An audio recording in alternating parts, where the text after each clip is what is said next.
નમસ્કાર દર્શક મિત્રો, વૈભવ દ્રષ્ટિ સમાચારમાં આપનું હાર્દિક સ્વાગત છે। પાવી જેતપુરનું સિહોર ડાયવર્ઝન તો તૂટી ગયું, સરકારના 4 કરોડ પણ પાણીમાં જતા રહ્યા। હવે વેઠવું કોને પડે છે તો કે ફક્ત અને ફક્ત સામાન્ય જનતાને જ। તંત્ર અને અધિકારીઓ તો જવાબ આપવા તૈયાર જ નથી। તંત્ર અને અધિકારીઓને જ્યારે સવાલ પૂછવામાં આવે છે ત્યારે તેઓ ભાગતા નજર આવે છે, પરંતુ જનતાને તકલીફોનો સામનો કરવો પડે છે।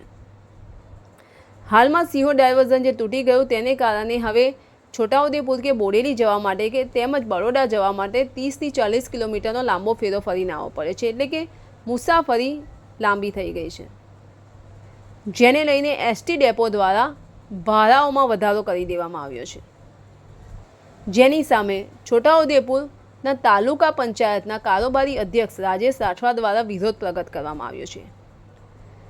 રાજેશ રાઠવા દ્વારા કહેવામાં આવ્યું છે કે તંત્રની બેદરકારીને લઈને સામાન્ય જનતાને કેમ બેઠવું પડે, સામાન્ય જનતા પર ભાડા વધારાનો બોજ કેમ નાખવામાં આવી રહ્યો છે, જેને લઈને તેમને છોટાઉદેપુરના ડેપો મેનેજરને એક અરજી પણ કરી છે અને જો ભાડા ઘટાડવામાં નહીં આવે તો તેમના દ્વારા આંદોલનની ચીમકી પણ આપવામાં આવી છે।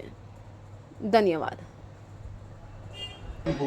राम राम जोहार नमस्ते मित्रों, जे जेतपुर पावी भारज नदी पर जे डायवर्जन हतुं 4 करोड़ना खर्चे जे डायवर्जन तूटी गयुं छे अने त्यारबाद जेतपुर पावीमां प्रवेशतानी साथे ज एक नानो पुल छे ए पण अति डेमेज छे, तो तमाम मोटा वाहनो बंद करी देवाया छे।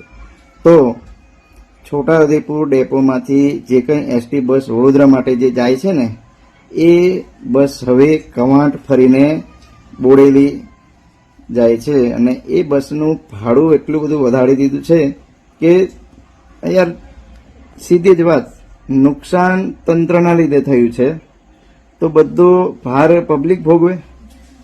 તો આ ભાડું વધારો તો પબ્લિક ના સહન કરી શકે। માન લો કોઈને વડોદરા જવું તો સીધો 20 કે 30 રૂપિયાનો વધારો છે ભાઈ। તો કહેવતમાં માર ખાઈ વાંદરો ને માલ ખાઈ મદારી, તો આ રીતે છે।